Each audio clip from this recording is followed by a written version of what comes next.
Hey everybody, in this video we are going to use a simple model to look at some of the issues that arise when you don't have properly configured boundary conditions. And as our exercise, this is available on our class webpage. If you download this bcanalysis.zip file and then unzip it, you can then open that in GMS, which I'll do right now. And what we have here is a little local scale model. And the scenario we're looking at is we're assuming that there's a contaminated industrial facility somewhere in this site. And someone is looking to build a groundwater model to simulate different remediation objectives at this site, and this could be involving pump and treat, injection, extraction. So you need to have a basic groundwater model in place to simulate this. And so since it's a local scale model, with the regional scale model, we try to extend our boundary conditions out to where you have well-defined boundary conditions, bedrock outcroppings, rivers, lakes, groundwater divides, parallel flow boundaries, etc. Something that I've seen a few times in dealing with people who have built models in practice, sometimes what they'll do is they'll look at the background groundwater conditions, and they'll manufacture boundary conditions using water table elevations. So for example, in this case we have water flowing from left to right, and let's assume that someone picked a groundwater head contour on the left and said, well, let's make that our left boundary condition, and then a groundwater head contour on the right, and they said, let's make that our right boundary condition. So we have specified head boundary conditions from left to right. Now these contours may be generated by interpolating water level measurements from observation wells. And so you can see, just for the sake of argument, we have 1, 2, 3, 4, 5, 6, 7, 8, 9 observation wells shown here. And and then on the north and the south sides, we just have a parallel flow boundary, meaning the water is just going to flow parallel to that. And so in a certain intuitive sense, this might seem like an acceptable way to build a groundwater model. There you're matching the head values on the left and the right, and matching the flow conditions, and so, hey, what could go wrong? Well, it turns out when you have fixed head boundary conditions like this, you tend to calibrate really well. And so in this case, we have these observation points in the middle, and the water table, the simulated water table or heads, this is a one-layer unconfined problem. They match these observations really well. It's not a very complicated groundwater set of water table elevations. It's just kind of a natural gradual slope from left to right. So hey, we've got a model, simple boundary conditions, calibrated really well. We should be able to start making flow predictions, right? Or using this as a tool to design a remediation system. Well, maybe, maybe not. And so what I want you to look at here is what happens when we make some changes to this model. And before we do that, I want to look at some inputs. I'm looking at the hydraulic conductivity. We have a hydraulic conductivity of 2 everywhere. And let's see, I think I might have that here. Actually, this shows a hydraulic conductivity of 10. That's weird. But we have what's assigned to the HK array as a hydraulic conductivity of 2. We have recharge coming in 0.0001, and let's see how far does this go. We have 177 on the left, 8, so it's about 600 feet, 600 meters, very small scale model. And let's look at one more thing, the flow budget. So at the flow budget, we have 29 cubic meters per day coming in through recharge, but about a much greater amount coming in through our constant head boundary conditions. About 1,100 coming in on the left and 1,100 going out on the right. And we have one other thing which we're going to look at. We have these lines here in the middle. We haven't had a video on that yet or talked about that too much thus far in our sequence of videos. But these are particles, path lines generated using the ModPath utility. And I've created 3 path line particles over here on the left, and they're tracked forward in time. And if I select these path lines down at the bottom, it says they have a travel time of about 10,000 days, so really slow. It takes a long time to go from left to right, so it's just a gradual change in head. But let's keep that in mind for a second. Now what I'm going to do is I'm going to go into this hydraulic conductivity ray, and I'm going to change that from 2, let's go to 20. Let's change it by a factor of 20. Or excuse me, by a factor of 10. We're going to increase it by an entire order of magnitude. Okay, then we are going to, I'm going to do save as, and I'm going to say plant2.b, and we're going to run that. And we have now a second solution that we've read in. And look at this. If we look at our observation wells, we have once again a very good fit. In fact, so now I've actually got both of these in memory. So this is the original solution, and this is a solution we just created. Let me cycle back and forth between those. You can see a very subtle little shift in the head contours. It's pretty much the same distribution, which should be a little troubling to us because we changed the hydraulic conductivity by a factor of 10, and we get basically the same solution. Let's go back to our original. This is the original solution. I'm going to right click on that, and we're going to look at the errors. We have a sum of squared weighted residuals of 1.16, which is almost nothing. Mean residual head 0.04. Mean absolute residual 0.16. Really good fit. And let me go down and click on the one we just computed. 0.06, 0.16, 1.2. These errors are almost identical. So and if we look at the flow budget, it should be about 11,000 in, 11,000 out. Really, well, wait a minute. Now hang on here. I said originally, let's go back and look at our original flow budget. So here's our original flow or solution. The flow budget is 1,100 in and 1,100 out. But now with this new flow budget, it's 10 times as permeable. We have 11,000 in and 11,000 out. So we have 10 times more water flowing through the system. So we have exactly the same set of heads, but we have 10 times as much water going through. And if we look at our path lines here on our from our particle tracking analysis, we'll see that now the travel time, instead of being 10,000 days, is about 1,000 days. So the travel time has been reduced by a factor of 10 because the water is flowing 10 times as fast.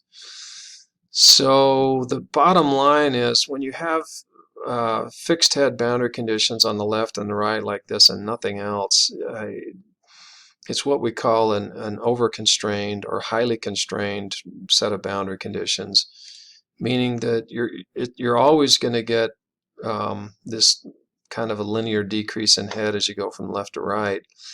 And it doesn't matter what hydraulic conductivity you throw at it, you're going to get the same distribution of heads, but you're going to get a different flow value. And so, you know, if you consider this in terms of Darcy's law and broke this down to like a one-dimensional problem, it would be that, you know, we've changed we keep the delta H the same, the geometry is the same, the cross-sectional area, the length of flow. If you change K, then the Q part has to match. Q is equal to K A over L times delta H. And so, yeah, it just becomes a simple solution. And if you change delta H, K by a factor of 10, Q has to change by a factor of 10. And so this is the very definition of a non-unique model. There are you could put essentially any value of hydraulic conductivity you want. So instead of going up by a factor of 10, let's go down by a factor of 10. We're going to go down to 0.2 and see what happens here. We'll call this save as. This will be plant 2C. And we'll run that. And, you know, once again, we have very good fit. And look at our error norms are still right about the same. But now, in terms of our flow budget, we have about 100 cubic meters coming in, 125 going out, and you know, about 30. The recharge hasn't changed.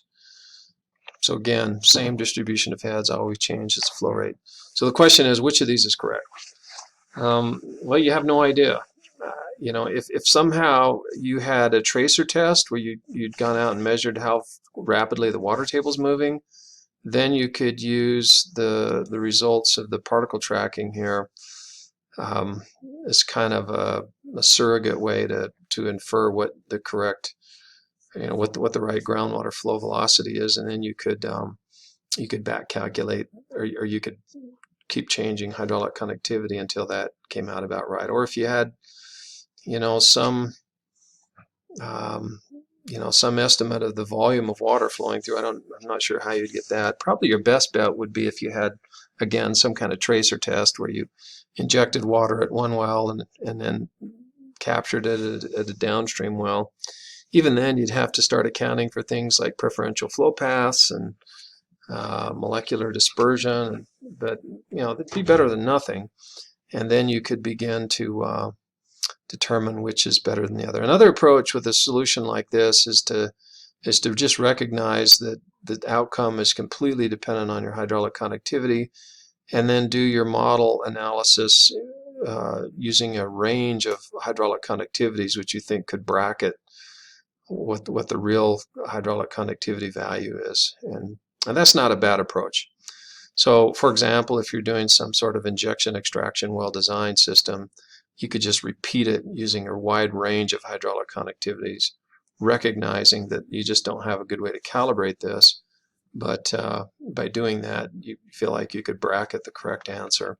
And that's probably what I would recommend in a case like this. Another approach would be to just build a regional model first, and then from the regional model, you could come up with a hydraulic conductivity that's calibrated to the regional boundary conditions where you have better defined boundary conditions and some kind of flow observations, and then do your cutout model, and then do your local scale model predictions.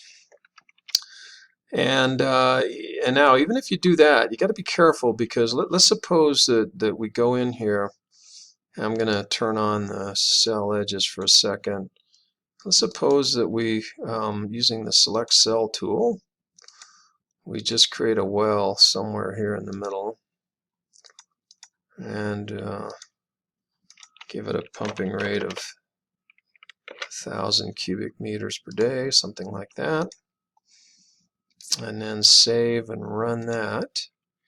Now when we look at our solution, you'll notice that we have this massive cone of depression now. And this is the version of the model with a small hydraulic conductivity. And remember, these boundary conditions on the sides are meant to be parallel flow boundaries. Well,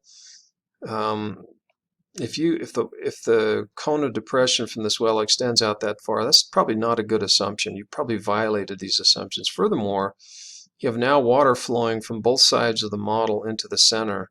And so this assumption of these relatively static head conditions on the left and right side is probably really questionable at this point. So the point is, once you start using the model with these boundary condition assumptions, if you make changes to the model, such as adding wells and varying the pumping rate, you may violate the assumptions upon which these boundary conditions were derived, and that's yet another problem.